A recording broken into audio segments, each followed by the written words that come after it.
quickly do we need to get the ball rolling on this?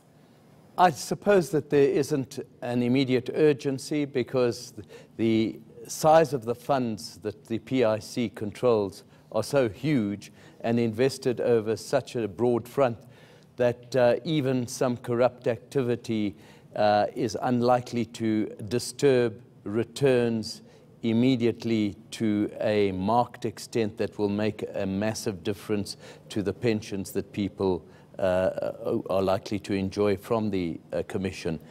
But if you allow this to carry on over a long period of time, then it does indeed start eating away at the returns and the amount that pensioners will eventually get out of the PIC. So the statement from government today speaks to looking at issues around the funding legislation around the PIC. Do you think that that is where the solution lies in trying to fix it? Well, it's partly, and it's, I suppose, an attempt at trying to get to put an end to the type of funding that we've seen that has lent itself to corrupt practices in the past. And it follows up on a lot of attempts by the new leadership of the ruling party to actually act against corruption and state capture. But just looking immediately at the founding legislation, just before this inquiry has even begun, do you spot any immediate flaws that you would say have perhaps led us to this point where we are, where the PIC is found to have made some very questionable decisions as far as investments are concerned, for instance? If the new founding principles do away with the ability to just give away money without the proper kind of oversight and governance, then of course it's absolutely essential. The PIC handles billions of rand. What would the failure of such an important entity mean for the country's economy as a whole, especially at a time when this new government, Cyril Ramaphosa's government, is saying it's trying to make South Africa as attractive as possible economically? There are two ways of looking at it. The immediate impact of stopping activities that are less than honest are not huge. But I think that this is seen as a litmus test of government's determination to get rid of corruption and state capture. And that's why it's important to be seen to be doing something to stop this. As I say, the leakage within the context of a 2 trillion rand investment portfolio, the leakages that may have come about are, proportionately speaking, not huge. But it has to be seen to be doing the right thing and not allowing for corrupt funding practices that imply giving money away here and there to friends of connected individuals.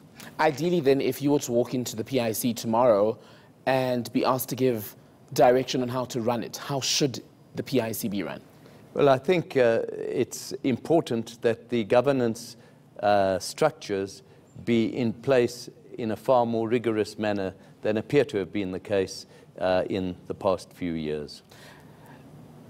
This, of course, is going into this inquiry now that it'll flesh out all the facts and all of that. But on the face of it, is the issue at the PIC corruption, or are we dealing more with a matter of incompetence from those in charge of these funds? We're not sure at this stage which of the two it is, and it could be a combination of both. It could be either the one or the other.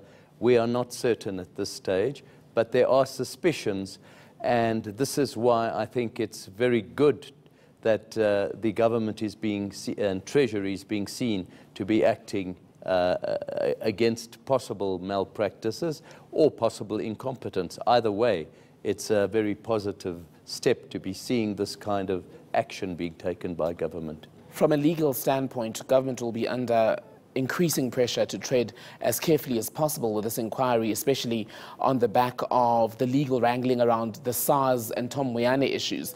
So the president in particular will be watched quite closely, I imagine, in how he will select those who will be now on this team for the inquiry and some of the other steps going forward. Without a doubt, but I think it's important that the president is being seen to be actually acting in this way. When he pronounced on his new deal prior to the ANC presidential election last year, his first and foremost priority was to act against, that he stated, was to act against corruption and state capture.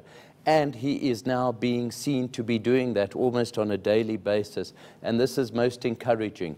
We are not seeing the benefits immediately in terms of a huge inflow of investment into the economy and a pickup in economic activity.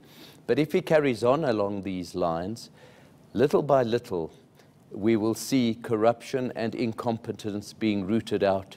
And in the longer term, we are likely to see an improvement in economic growth. Without such action being taken, we are doomed to see a further and further decline and deterioration in our economy.